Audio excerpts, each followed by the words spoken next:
Hey everyone, Chris Sawyer here. The Varietal Show is back. I'm looking forward to telling you guys a little bit about this wine, this Maritana, and this amazing man. If you do not know this man by first sight, then you might not know a brand called Patz and Hall.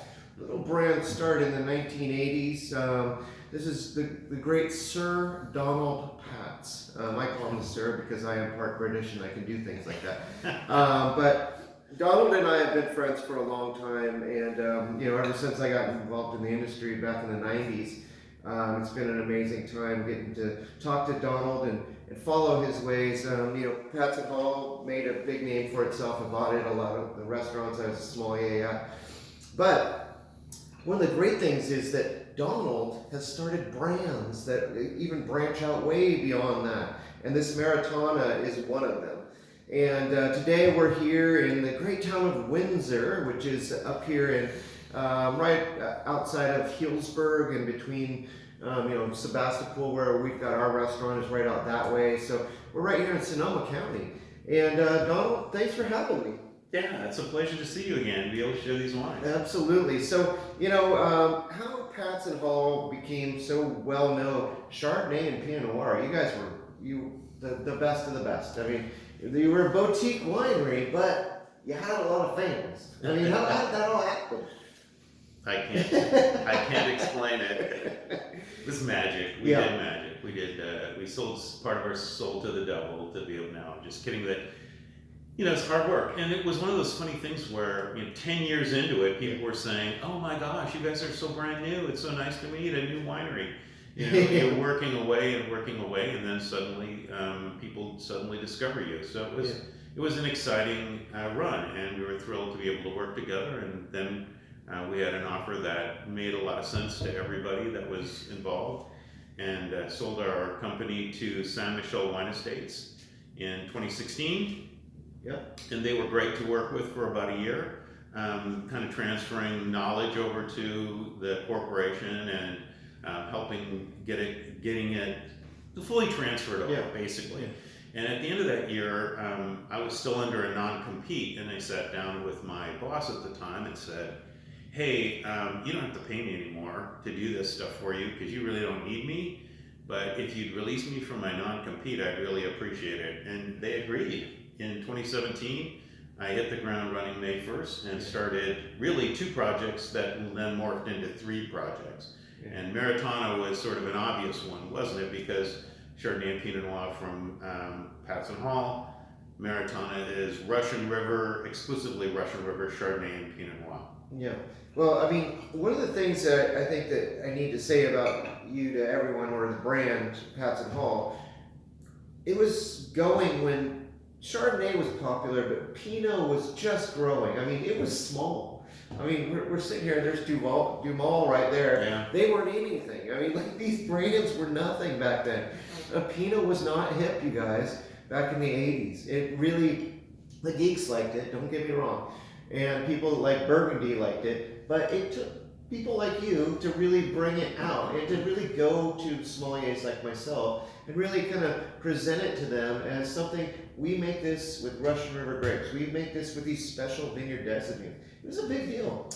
Yeah, I think it was. I mean, nothing that we did was really brand new. I mean, if you go back to the 70s, Kistler and Acacia were both making single vineyard designate wines from a long time ago. So it wasn't like we discovered that. Yeah. But I think we're at a unique moment in Pinot Noir with Patz and Hall where prior to that, with very few exceptions in California, you really weren't I wasn't that excited about drinking Pinot Noir from California. And then replanting in better places with better clones, I think a serious effort by some of the better growers here to understand what the requirements were in order to make world-class Pinot Noir, a little different from doing other grape varieties. And once those things came together, suddenly we went from making pretty mediocre Pinots for the most part. There were exceptions, but for the most part, to making a whole bunch of really good ones. And Patz and Hall was just there. We happened to be there at that moment. Yeah, I think grape growing was really essential to the success of these wines. And right now, here we are sipping on a fine Chardonnay from probably one of the best producers of them all as far as the grower point goes. And that is Dutton Ranch. And this is part of the Dutton Ranch Estates properties. This is Hanson Hill Vineyard. And something really special. I mean, I've got nothing but the greatest respect for the Dutton family and, for them. And we talk about the Duttons and the San Giacomos. You're talking about Russian River and Carneros, and two of the greatest families that ever helped people like yourself. That's true. It's true. And here you are. You started this new brand, back in 2017 or the beginning of it. Yeah. And here we go into this, and you kind of knew these Dutton guys, didn't you? Yeah. Well, Patz and Hall have been buying grapes from the Duttons since 1997. Yeah. So in 2017, that's already 20 years into a relationship, and because of that, you get offered things that a normal startup would not get. Right. And so this Hanson Hill Vineyard is a relatively small vineyard in their portfolio of sites, but produces some of the best Chardonnays. It is their most expensive fruit. And so I'm thrilled to be able to get a little slice of it. Yeah. And this is, love it. This is my most expensive wine. Yeah. In the portfolio. It's more expensive than any of the Pinots. If you like fine Chardonnay, and believe me, I have come into a new birth of my life, rebirth, I would say. I was in the same club with a lot of people that said anything but Chardonnay, the ABC club. But things have changed a lot. I mean, we've gotten more minimal on our oak use. I mean, it doesn't taste like we're paying for the barrels. It tastes like we're paying for the greatest quality of grapes from a site that has a lot of personality. And I think that's what's in here. I agree with you. And this is also a sort of reflection. So at the beginning of this, it started to sound to like Maritana is just Patz and Hall 2.0, and that's not really true. I really felt like if I was going to do a new project that had to do with Chardonnay and Pinot Noir, I wanted to start from scratch and rethink everything, rather than simply, this is what we did at Patz and Hall, so let's just keep doing it. And you just stepped on one of the key things. With Chardonnay, I really felt like, and it's particularly true of Russian River Chardonnay, that less new barrels, some, but less new barrels, equaled a wine that was more a reflection of place. And so also picking these grapes at a little bit lower sugars, I think you get full flavor development that is sort of a plateau, and you can pick at the beginning of the plateau, or you can pick way out on the far end of the plateau in terms of sugar levels. But I think we are getting really nice development of flavor, and so I'm interested in a little bit lower alcohol and a little bit less lot less new oak. This is about 10% new barrels. Yeah, I think it's fantastic. I mean, I just love the mouthfeel. I love the great taste of what Chardonnay is supposed to taste like. That's the other thing is, what does Chardonnay taste like? We've gone a long ways. We've actually taught people how it tastes. Well, I mean, it's crazy. when I first got interested, when I first started drinking Chardonnay, we literally would refer to them as, oh, that's really delicious. It's really oaky, isn't it? And, look at people's taste change, and the sort of style of wine has evolved over time too. So it's exciting to be able to try these wines in a different style at a different time. Absolutely. I just think this is great. And I just love the fact that you bottle this special one from the Dutton Ranch. I actually have two. Yeah, so there's this one, and then there's the only remaining piece of their original planting, shot block. Oh, so I do a little bit of shot block and a little bit of Hanson Hill. Wow, look at this guy, the best, What can you say? Here we go into talking about a little bit of Pinot Noir. So this is Russe, and what was Russe named for? Well, it's more obvious if you show the Chardonnay at the same time. So Russe and the Chardonnay, these are both multi-vineyard blends. Russe and Riviere, Russian River, sort of obvious, but Russe and Riviere. Yeah. And so this is a blend of the single largest piece in 2018 came from a vineyard called Maritana Vineyard, which is a Bonovia vineyard. Yeah. Those guys have been fantastic to work with. They've really opened up their portfolio for me, and I was able to I get. love you, Mike Sullivan. Mike Sullivan's man. Mike Sullivan's a great guy, and they're not that far from here. No, they're actually right down the road, not far from here at all. Man, this has that classic Russian River berry flavor, kind of like oozing right out of it. I can just smell berries in here. How did you put all the berries in? Oh, they're grapes. Like the grapes. Yeah, Pinot Noir grapes. This vineyard is actually off Piner Road, which is kind of where I grew up, just down here in this little part called Larkfield, and then Olivet Lane too. So this is an area that I'm very aware of. When I was a kid, if I would have gone to high school in Santa Rosa, I would have gone to Cardinal Newman, or I would have gone to Piner High. So Piner High is on Piner Road. Yes, go figure. Right there. Well, I think that this is not just Maritana Vineyard. There's some Jenkins Ranch in here. There's a vineyard that's owned by the Martinelli family along River Road as well. So there's some variations, and I really like the ability to bring together multiple vineyards into a finished blend. I think it offers a way to create more complexity and just basically a lot more fun. I do single vineyard wines, and I love those, but I think that the blend is also something worthwhile. Well, I think that as far as blending and for me, buying a wine that's a blend, it gives me a lot more ability to pair up with a lot of different things. I think that there's different clones, there's different sites in there, and they kind of match up really nicely with different parts of the plate. And so I love that. I mean, give me something that's very, wow, that is super earthy. I'm going to do this with an amazing wild mushroom dish with maybe some lamb in there. I don't know. But I want to do all these things that are very focused on that one. Whereas you have a great wine that is multi-purpose, because it really does have a lot of personality to it, but it's got multiple personalities in there, and it can really match up with a lot of different things. We were just tasting a little part of your blend that you were working on today from the 2021 vintage, and you said, you can just take that home and have a really fine pizza. I frequently have thought this through my career. You do a barrel sample, particularly of Pinot Noir, and you're tasting it and you're thinking, oh yes, it's going to age gracefully in barrel. It's going to be so. Wait a minute. Maybe if I just take a picture of this home and have it with pizza tonight, that'd be good. Maybe that would be the right answer. I just love it. And there's a silky texture to this. The fruit really shows. It's got a long, dry finish. There's a lot of things going on in it. Yeah, I love the way that this wine has come together, and it's really a reflection of what I would like to do. Now, we were talking about new barrels with Chardonnay. On the other hand, I like new barrels on Pinot, and I think that it's really an important part of the way that Pinot Noir becomes a reflection of place. Yeah. So this is about 75% new barrels. Wow. But what I'm doing really differently from the olden days is doesn't taste like it. No. Yeah, exactly. If we'd done the same thing with Chardonnay, it would taste like barrels. But with Pinot Noir from Russian River, it gets integrated in a really lovely way, I think. Yeah. But what I'm doing really differently here is a lot of whole cluster. Yeah. So this is 50% whole cluster into the fermenter, and I'm really looking for what I call Pinot perfume.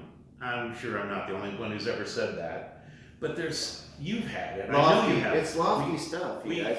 Well, I'm sure you've experienced this, where you smell the wine and you just go, oh my God, maybe I'll just smell this wine until it evaporates. That's what I love about grape Pinots, is that they smell so beautiful. They're so fragrant, and they have those berries, but there's these kinds of there's a potpourri about them, or sometimes rose petals that are dried rose petals, and there's violets sometimes that they're a little bit more of the blue style, like go out to Occidental or something like that. You get these blue characteristics. Wow, where did the blue fruit come from? But they just allure you. They are so sexy sometimes, And this one's pretty sexy, It's a pretty sexy wine. There's nothing wrong with this, you guys. Not at all. I think it's delicious. So let's compare this right now with a vineyard designate that you do. So tell us a little bit about the Jenkins here. So this is a special vineyard designate that you do. This is the 18 vintage. Once again, by the way, these were all 2018s. Yeah, 2018s. So one of the things I've learned about, well, I started thinking back about this in the past decade. One of the things just to think about is that the even number years, not the 2010, but the even number years, 12, 14, 16, 18, pretty darn showy, kind of showy, 13 might be one of our greatest vintages, 19 might be like, wow, there's a lot of stuff going on in there, still young stuff, but this 18, right off the bat, has a lot of generosity on the nose. I mean, you're like, oh wow, this is going to be an experience here. I've always liked this vineyard, and you know that. You asked, well, which ones do you want to taste, Chris? I had to taste the Jenkins. How did I get to know this vineyard? It's because of Patz and Hall. We did. We did Jenkins Ranch for a number of years, and when I left in 2017, I specifically said, I don't want to buy grapes from vineyards that Patz and Hall is making wine from in the first year, because I didn't want it to look like he walked out the front door and tried to jerk all the best grapes. But by 2018, the grapes were available. Patz and Hall obviously was familiar with the site and could have bought them if they wanted to. And so I signed up for a small piece of it. This is 100% one clone of Pinot called Dijon Clone 115. The classic. Yeah, it's probably the most flexible. Yeah. It does well in a wide variety of different locations. It has a little bit of everything going for it. Some of the other clones add other more exotic characteristics, but 115 is sort of the middle of the plate. Yeah, and 115, just for a little education here, is the first grouping of Dijon clones that came into Oregon State University. It was 113, 114, 115. It's funny because you don't hear much about the 113, 114 anymore, but you're starting to hear, like, it's kind of like come back. Like everyone's got a little something with the 115. Is kind of coming back now, and I think it's nice. 114 is supposed to be very good too, although it just hasn't been as widely planted, and 113 has been less excited about. But I really, with Pinot, I rarely do a single clone, single site. But Jenkins, I was very familiar with. I was really excited to be able to get some fruit, and it just happened to be one clone, so I was happy to do that. Yeah. I like it. I like the density of this wine, yeah. And it's really a nice sort of in between. I do 3 different variations of single vineyard wines, and this one is sort of the centerpiece, where it has a little bit of the exotic character of Moonshine Ranch and a little of the density of Martella. So it's kind of a nice combination. Yeah, it really is pretty dense. I mean, but it still has that smooth kind of texture to it. But there's a lot of layers in here, and that's what a great, Pinot Noir has. And another thing about Pinot Noir is like it's right now it's full bodied, but I have a feeling this is just going to grow. It's going to become more denser, especially as it opens up in the glass. We just opened this bottle. We did. We just opened it, and it's really funny. Ageability of wine is not an easy thing to predict. Even if you're really familiar with the area and the sites, it's funny, certain wines that you are convinced are going to be early drinking and not hold up inevitably show really well with age, and the ones that you're sure are going to go a long time begin to get sort of hard and bitter and don't go as long. So I think both of these wines have great potential for ageability, and I'm happy to have the Russe in my deep cellar as well as the single vineyard wines. Yeah, that's great. No, I think that they just have a lot of amazing abilities to pair up with different types of food. I mean, like I said, this would be great with wild boar. Bring some on, and you guys can have some. And I think that it really has that kind of density that can really do it. It's past pork, it's past just chicken. It's got a lot more body. I mean, I would be doing this with a fine piece of lamb too. Those are both great choices. Duck would be good too. Duck is great with this, especially confit. Oh yeah. But one of the funny things about Pinot is that it sort of steps up to the moment too. And I was at an event down in Texas, and I wasn't really even thinking about it. This is the olden days, and so I go to this wine dinner in Texas, and I suddenly realized they're going to serve a steak for dinner. It's going to blow my little Pinot right off. It didn't.